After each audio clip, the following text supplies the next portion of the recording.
如枝桠，也在撑起一个家。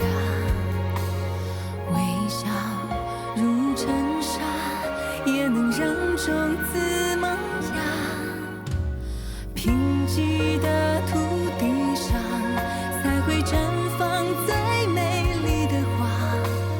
只因它们献上了年华。愿是一束火把，一生如盛夏。每份热都是报答，是种坚定的步伐。后来的孩子呀，伴着春风渐渐长大。是因为有人选择了留下，理想才终于开花。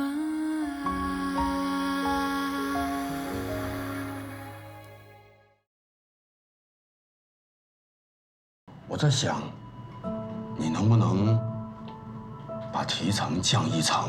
我这边呢也只收1成作为技术指导费用，这钱给你，然后化肥、农药大家均摊，这样子的话，这个事情就好办了。长龙啊，我是不是对你们两口子太好了啊？你现在在跟我谈条件？不是这样子。那是什么样子？表哥，哎呀，昌龙啊，他现在在村里面很没有威信。我叔跟我说了，黄文秀搞的那一套合作社方式是不是合理，还得研究。哎，他就是一个村的第一书记嘛，他怎么能决定整个农村工作的走向呢？啊！我跟我叔反映了，他们之前写了篇文章，叫什么“新化建议”，哎呦，后面又连线了全县的第一书记，最后又改名叫“落叶建议”。他黄文秀是谁呀？啊，一不请示，二不汇报，就一个村的第一书记嘛，就想代表整个落叶县了，啊，还到处散发，哇，搞得很轰轰烈烈。我跟你讲，这个东西就是有问题的。哎，我把这件事跟我叔说了，我叔当时听了以后非常生气，我把那文章留给我叔了，这就是证据。行了，我还有事，我先走了。你们前面说的那个事情，如果以后卖枇杷不用我，那也行，啊，不就是1年几10万块钱吗？啊，还当个多大的事啊你们？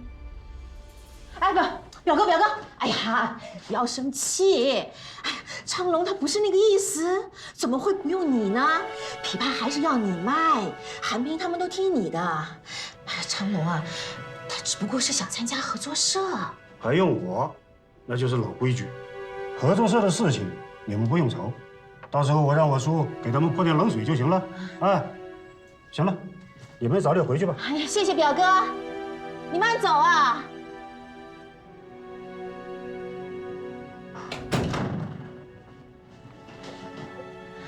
你叔，不是我舅呗？什么狗脾气！老公，不要让他卖了。听你表哥这语气，是有你舅在撑腰，那这事情就不好办了。那又怎么样？你是我老公哎，你讲不要他卖就不要他卖。不要他不得，全县种枇杷的都是他鼓动的，而且最重要的是，这些枇杷贩子都攥在他手里面。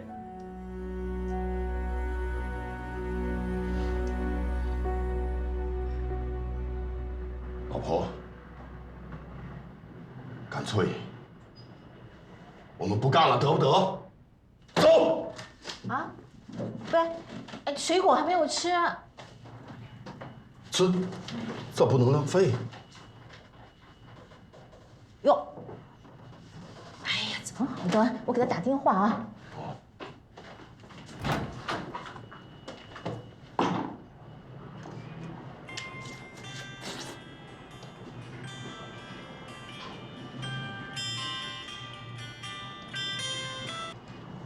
哦，黄书记，我跟福二在阵中里面有点违。什么？哪个？为什么要砍枇杷树嘞？好，我知道了，马上回来。怎么？表哥，有人砍枇杷树啊！我们要先回去喽。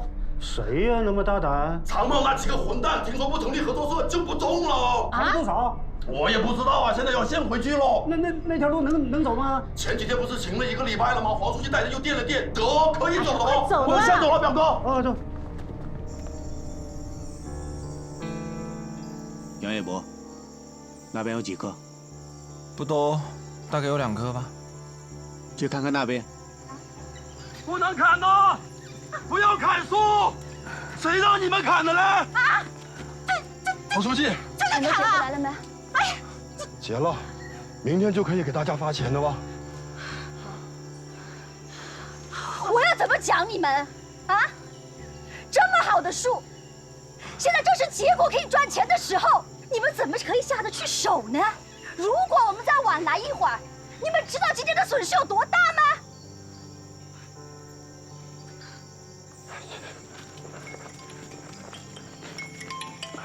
让我上来！哎，你慢一点呀！你就不要上来了。喂，罗姐，黄书记啊，那个马主任来了，现在上枇杷园去了哦。哎呀，怪我啦，我这个嘴有点快，是。没事。他们马上就到了哦。我知道了。那边肯定有3棵，那边有7、8棵，一共这些10多棵吧。10多棵哇！啊，可惜的吧，你们乱搞什么？看都这样还乱搞，都别走了，可惜不可惜啊？一会儿县里马主任来了。他们怎么会来这么快？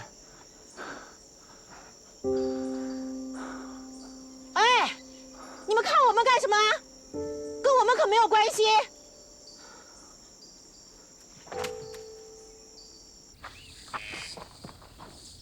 爸妈，我该你们了吧？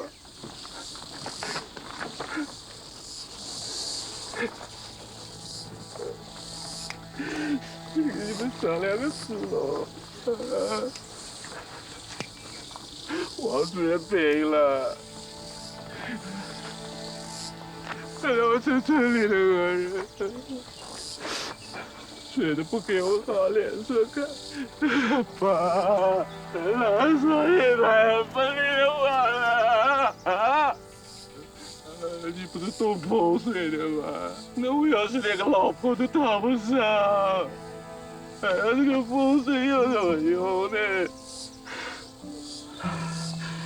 再说了，想起那个黄书记，我心里有亏的呢。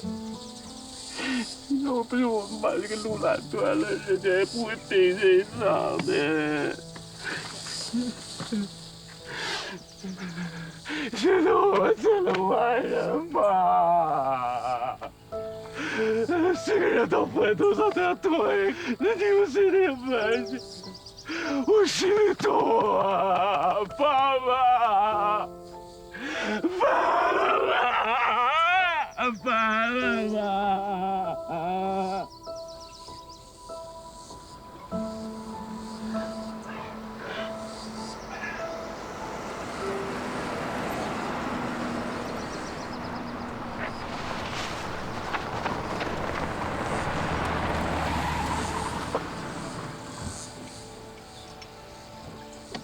就是这里啊。是，这个地方我来过。这个黄文秀啊，就知道搞表面功夫，这点魄力都没有。说，听说这个坟是有咒的，那就查嘛，是哪里发的？有没有过期？总有一条能给他弄出去。走吧。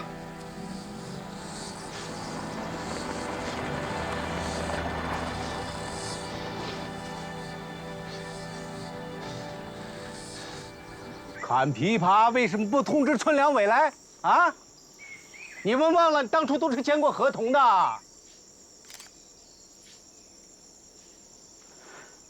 像话，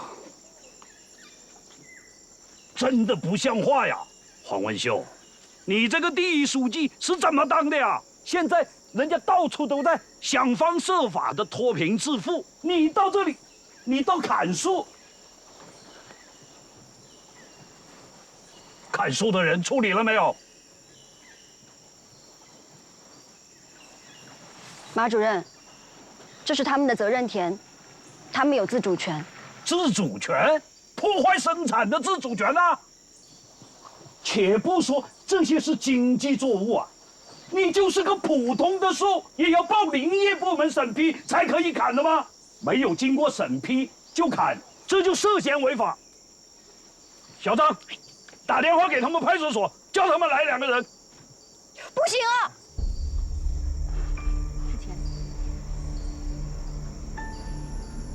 马主任，你听我解释。第一，这是他们的责任田，他们有耕种和转换农作物的这个自主权，这个不犯法。第二，这个责任田不是林业用地，也不涉及环保。您刚才也讲了，这里种的都是经济作物，不归林业局管。当然，我们的工作有失误，我们检讨。您要批评可以批评我，但是不要用这样的方式来处理村民，这样不合法。我们村两委也不会同意这样干，也建议您不要这样干。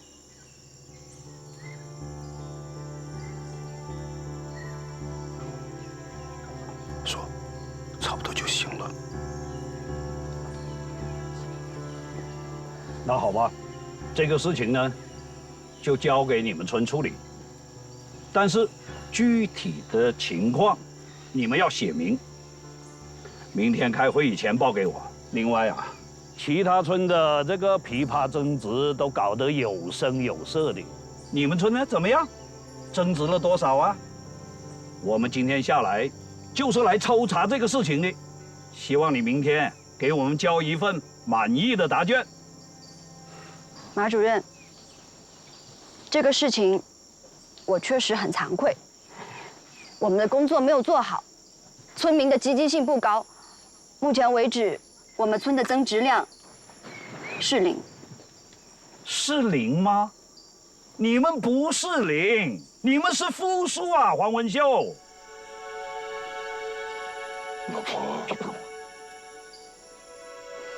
这样吧，今天晚上你连夜给他们一个动员，叫他们把数字搞上去，要不呢你就连夜写检查，明天交给我，你看着办。舅，这个事真的不怪黄书记的哦。救什么救？公事公办，不要扯私人感情。今天要是没有什么进展，明天必须把检查交给我。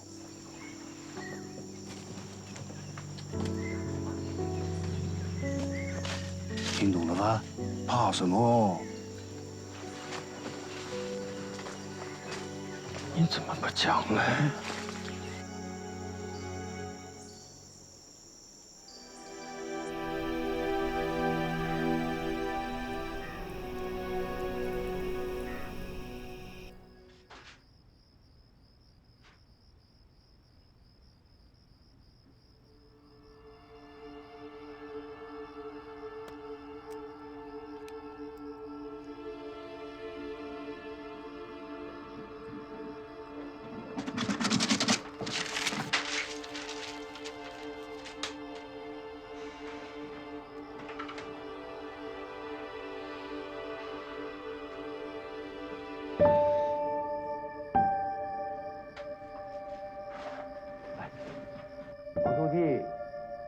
王书记，你睡觉了吗？没有，进来啊。好，我和昌龙过来。长龙哥。这是家里炖的一些汤，你拿去喝哦。谢谢啊。这么晚还没睡啊？你在做什么？不是让我写检查吗？检查什么啊？我们可以告他。告哪个？马万里哦。他吃回扣。成龙，把你知道的都讲给文秀书记哦。黄书记，这个事是这样的嘞。琵琶推不上去，真的是不怨你，是提成太高哦。可是这里边有2成是给马万里的。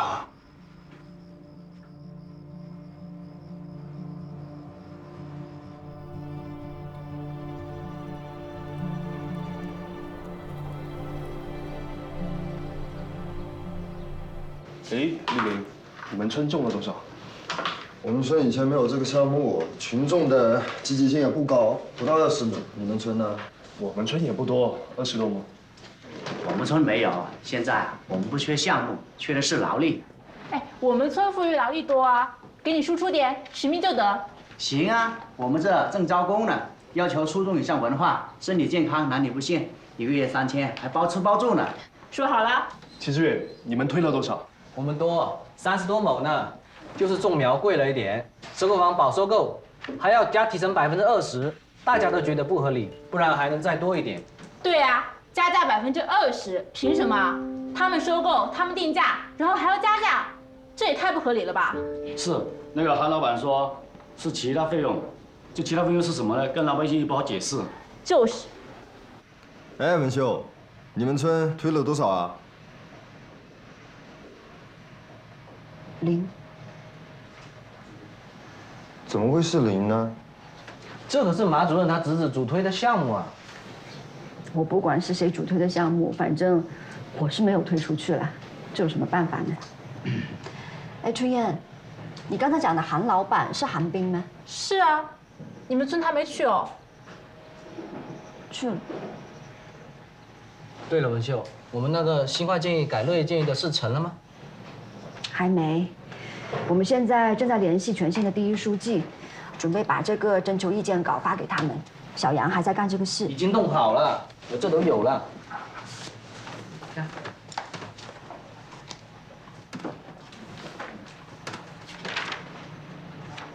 还真是啊。我看看。小杨没跟我讲哎。这印就印吧。但是意见没有全部汇总上来，名字改了不太好啊。是啊。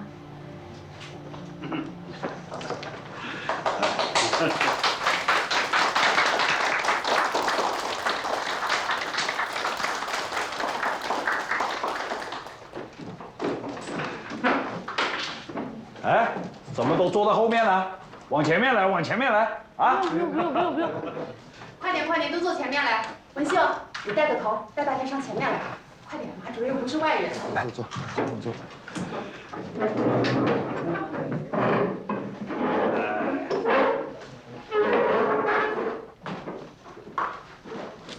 今天我们开个圆桌会议，内容就一个：推广落实枇杷种植，报报数量，讲讲经验，说说困难，大家不要拘束啊。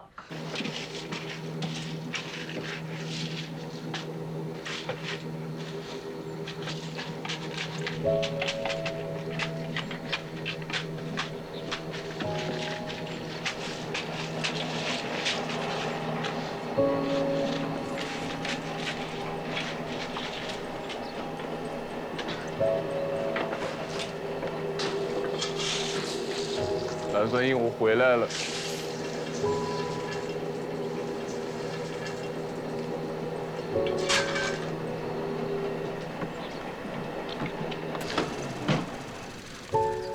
黄元俊，你长不长记性？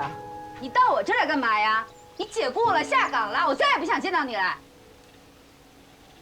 蓝酸英，昨天我去我爸妈坟上。你这大孝子，你去你爸妈坟上，你怎么不住那儿啊？啊？没跟你爸妈好好聊聊啊？怎么让你家财万贯，赚大钱？你听我说了。我不想听你说。你说什么呀？你这个没脸的、没脑子的！你给我走啊！我答应结婚了。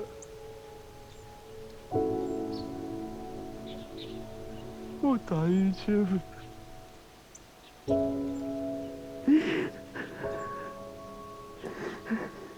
你答应千粉？我答应千粉。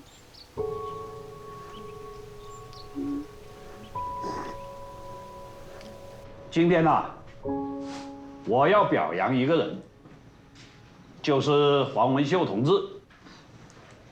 北泥村翻山越岭运枇杷的事情，大家都知道了吧？啊，对对对，你们各村都参加了。这件事啊，不光是在你们兴化镇，在全县轰动很大，影响非常好。不光是北泥村动员起来了啊，你们兴化镇所有的第一书记都组织带领党员去支援北泥。这说明什么？这说明啊，我们兴化镇的领导班子是有凝聚力的，说明我们的第一书记和广大的党员是团结互助的，说明老百姓啊对脱贫攻坚是支持的。来之前，县委部书记呢专门给我打电话，他说在这个会议上一定要表扬一下北泥村和黄文秀同志，我们大家为黄文秀同志鼓鼓掌。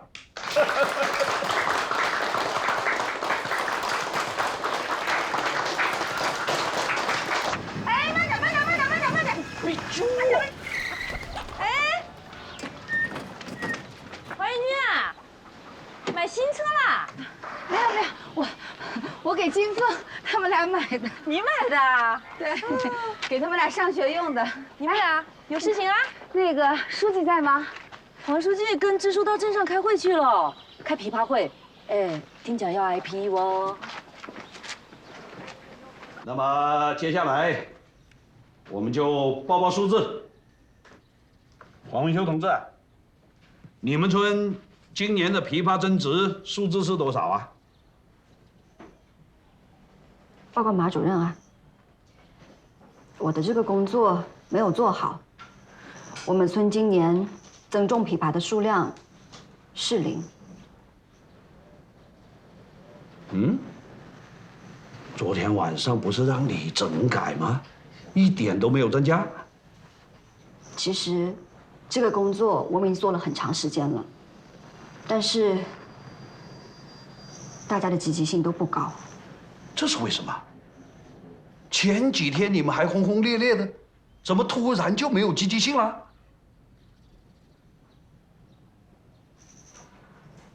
因为没有了公平公正啊，所以大家都没有信心。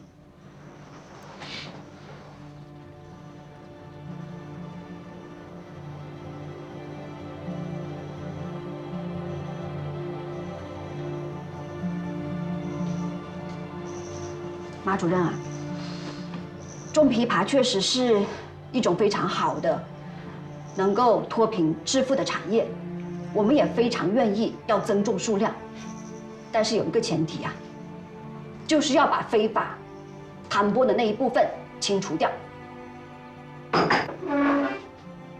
什么非法盘剥？越说越没边了啊！你们村的事情会后再专门讨论，我们继续开会。你站起来干什么？坐下。轮到你讲话了吗？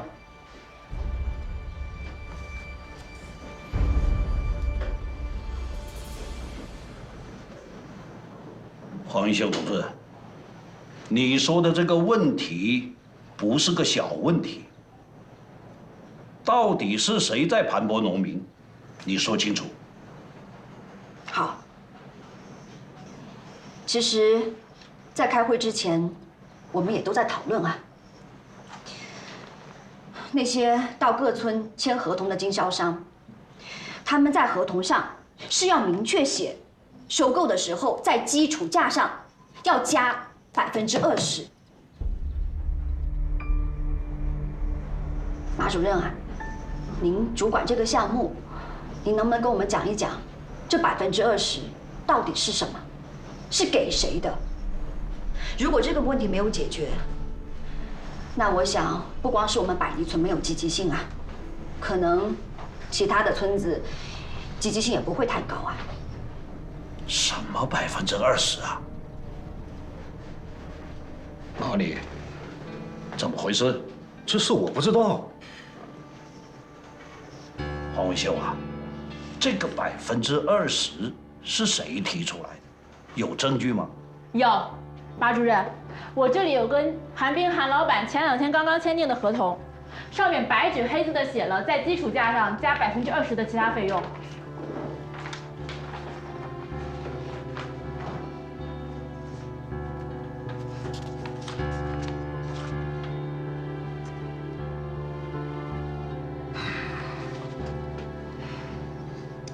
不像话！毛利，这20%怎么回事？到底是什么钱？你跟大家说清楚。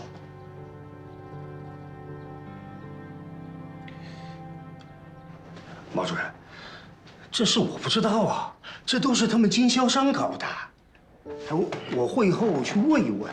你是琵琶推广办公室的副主任，这种事情你不知道？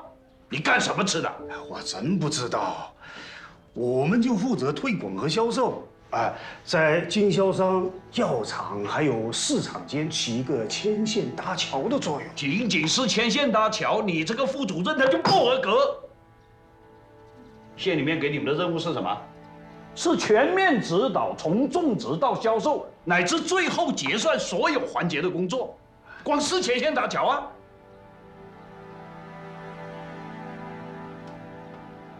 你们办公室会后把这件事情马上给我查清楚，这笔钱到底是什么钱，花在哪里了？如果不合理，必须取消。是，我们工作没有做好，领导批评的对，我们一定认真改正。但是话又说回来，大家都知道，现在这个产品销售存在很多的猫腻。你如果都要摆在桌面上来谈，那肯定不合理，对不对？但是呢，如果没有这笔钱，那就会遇到很多的困难，甚至连产品都推销不出去。这就是一个社会风气的问题。有时候呢，不得已而为之。请领导放心，这件事情我们一定会调查清楚。不用调查。我们有证据，那个钱就是给你拿去了。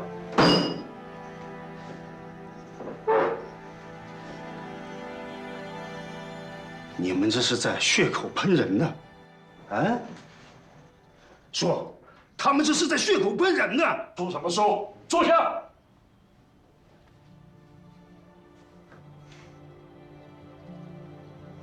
你就是那个农占山吧？对，我叫农占山。我们有证人，有证人，那叫他来。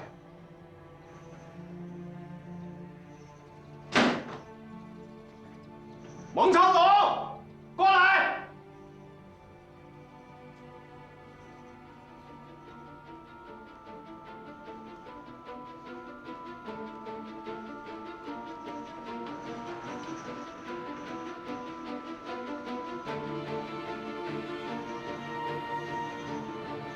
毛哥，对不起啊，昨天晚上我跟支书还有黄书记讲了，你拿20%回扣的事。你混蛋！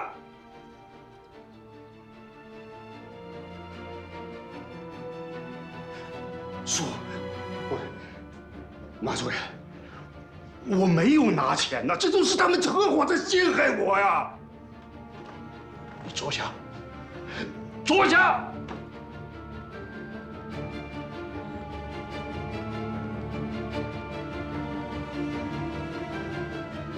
我就问你一句，这20%，你是拿了还是没有拿？马主任，他现在这个事情，你拿了是吧？我，你拿了是吧？马万里呀，你好大的狗胆啊！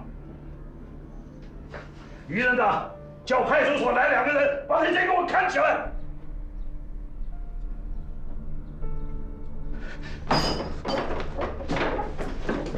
干什么？哎，干什么呢？拦着我干什么？我要去自首。你跑不了。自首好啊，可以给你这个机会。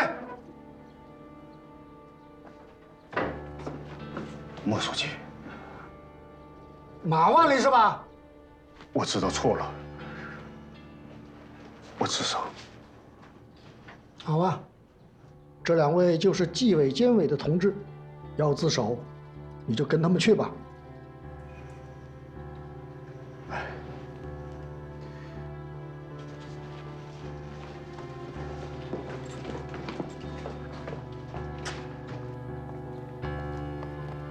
领导，有什么事吗？事情的经过都在这上面了。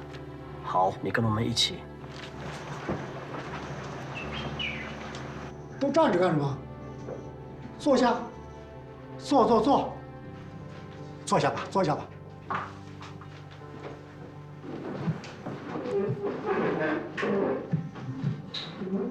今天，纪委监委的同志找我汇报，说有很多第一书记向他们反映，我们县枇杷收购环节有吃回扣的现象，很多证据都指向这个马万里。因为你们今天有这个会，所以啊，我就带着他们一起来了，正赶上他要自首。具体的问题还是交给纪检监察部门去处理吧。我来可不是为了处理这个马万里呀，我来是有一件更重要的事情。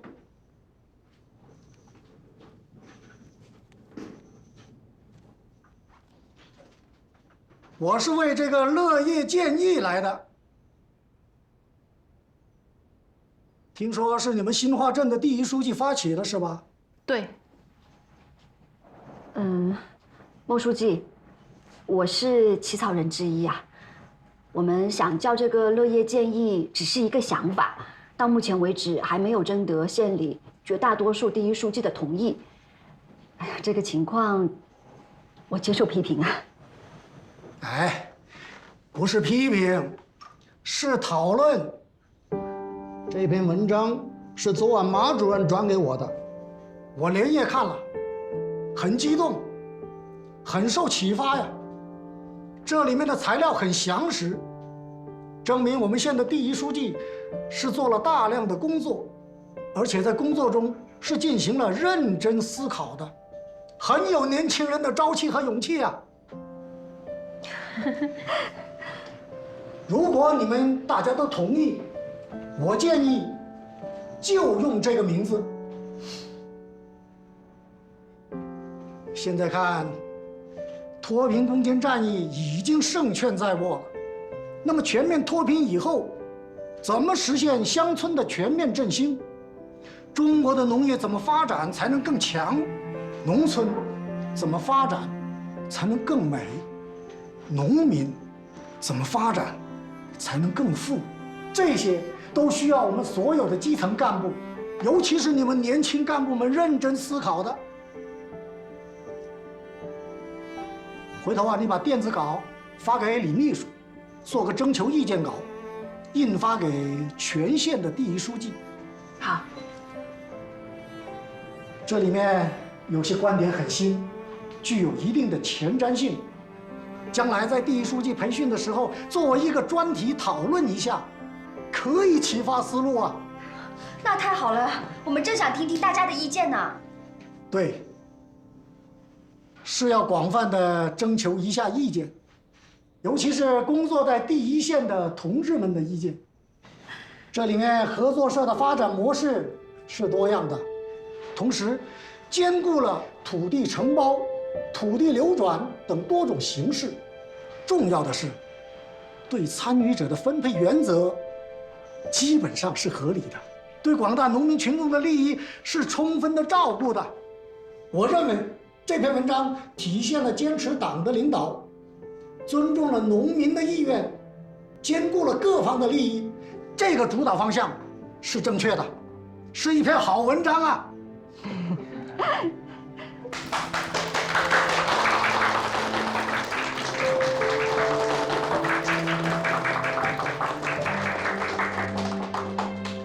这个问题以后我们还要专题。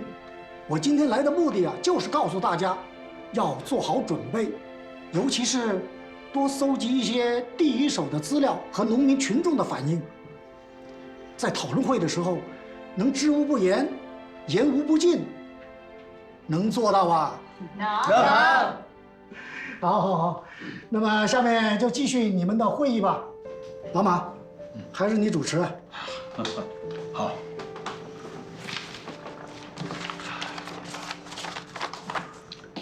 首先呢，我要做检讨。这个马万里啊，是我的堂侄，但我呢对他过于放任。对于他今天犯的错误，我有不可推卸的责任。这一点，以后我会向组织做详细的说明，并承担相应的责任。问题虽然出了，但是工作还要继续。去掉马万里韩战的这一部分，积极性应该会有提高吧。今天呢，我先不要这个数字了，大家回去宣传一下，1个星期之内再把确切的数字报上来。马主任，我有一点担心啊，如果马万里的这个事情查实以后，这个枇杷的销售链可能就会断了，那麻烦就大了哦。当我们村现在的规模，1年也有100多万斤的产量。办法总会有的。如果事实真的像你们举证的那样，不管是谁，我们总不能让腐败卡住脖子吧？啊！我和莫书记啊，回头跟自治区药厂的雷厂长联系一下，再想想办法看。那太好了哦！如果我们可以直接跟厂家去联系，那就省去了中间环节，那种植户的收入还能再增加呀。是。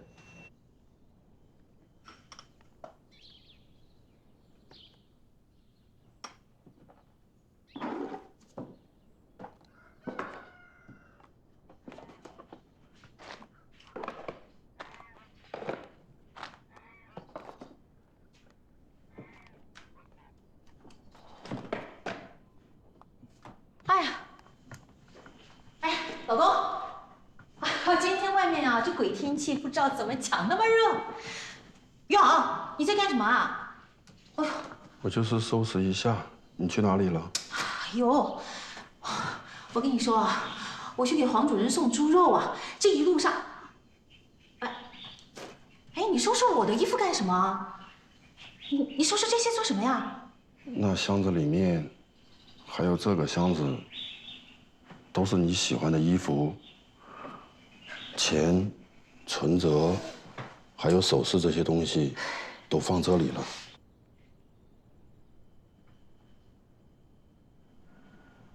老公，你到底要干什么啊？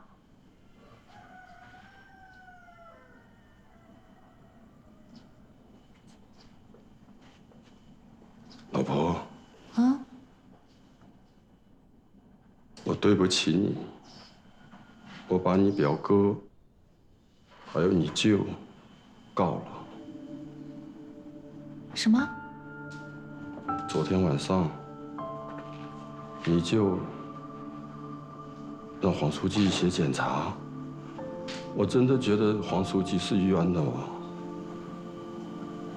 我就把收回扣的事跟支书还有黄书记讲了。今天我又到镇上。当面揭发了他，我舅嘞？你舅根本就不知道你表哥收回扣，还是蛮生气的。然后嘞？然后就被带走了。我舅被人带走了？不是你舅，是你表哥。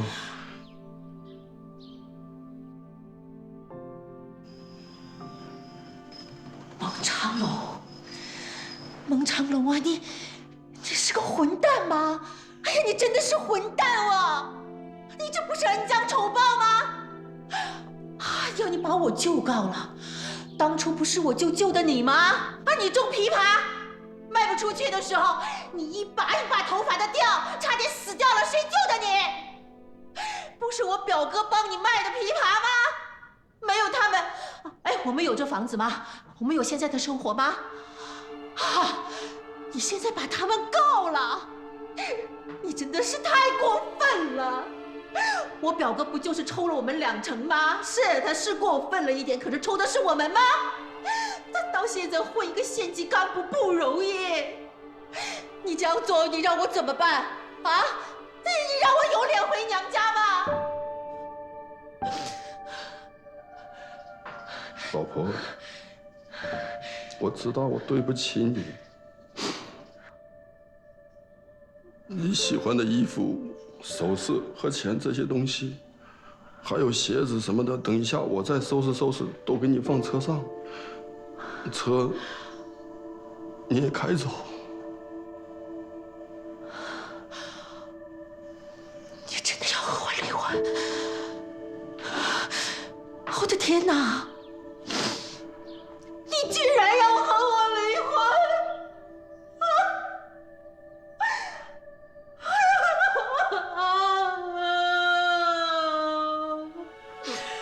真的是万万没想到啊，蒙长龙，你有胆子居然真的要和我离婚！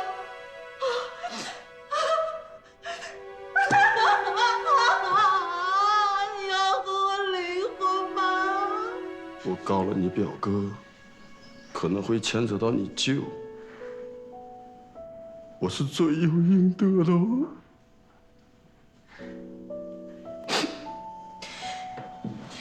你是不是傻？你哭什么嘞？我问你啊，是他们跟我亲呢，还是你跟我亲？老婆，福爱，你怎么了？你什么意思啊？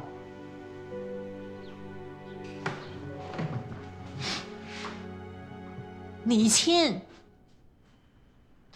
在这个世界上，还有谁能比你亲？跟你都睡了几10年，我走，我走到哪儿去？